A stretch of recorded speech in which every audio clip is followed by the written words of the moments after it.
Je m'appelle Nzouanda Loutete Guy. Je suis de nationalité congolaise de la RDC.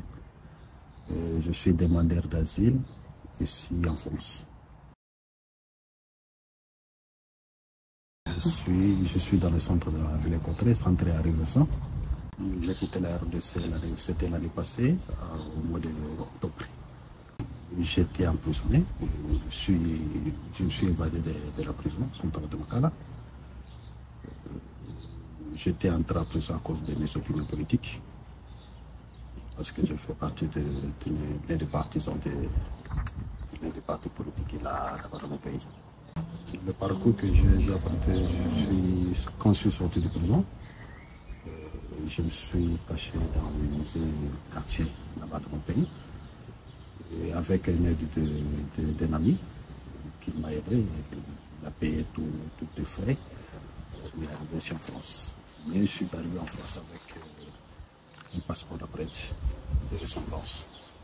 Et quand je suis arrivé en France, c'était tellement difficile. Je ne connaissais personne de personne. Quand je suis arrivé, comme c'était un passeport de prêtre, à partir de l'aéroport, j'ai rencontré des gens qui sont venus m'entendre. Ils ont reçu le passeport que j'avais dans la main.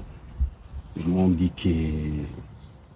qu'on va aller quelque part, s'asseoir et prendre quelque chose. Ils m'ont abandonné. Je ne sais pas si j'étais ou si c'était à la gare du Nord ou je ne sais pas parce que je ne connaissais pas l'endroit. Mais grâce à Dieu, j'ai pu demander aux gens qui étaient sur place. Je leur ai expliqué ma situation. Et une personne qui est à Paris m'a dit qu'il connaît un endroit qui est à Amiens, que je peux faire les demandes d'asile parce que je ne connaissais pas comment est-ce que je pouvais faire. Et comme j'avais quelque chose dans la poche, elle m'a payé le billet. On est allé jusqu'à Amiens, l'Espada. C'est à partir de l'Espada que je fais ma demande d'asile. Je suis en train d'attendre la convocation de l'enfant. Personne ne connaît l'avenir. C'est Dieu qui connaît l'avenir. Qu'est-ce que ça peut nous arriver demain? Nous dépendons 100% de Dieu. Quand je suis arrivé en France, je ne pensais pas.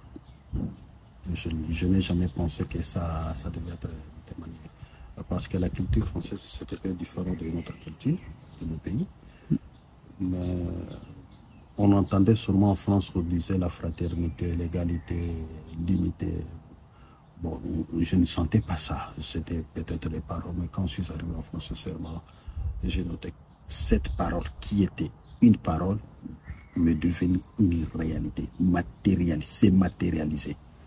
Vous comprenez? Imaginez que tu arrives dans un endroit, personne ne te connaît, mais on te reçoit, on te donne de l'aide, de la nourriture, presque tout ce que tu en as besoin. C'est ça ce qu'on appelle la fraternité. C'est pour cela que je remercie beaucoup. Que Dieu bénisse la France.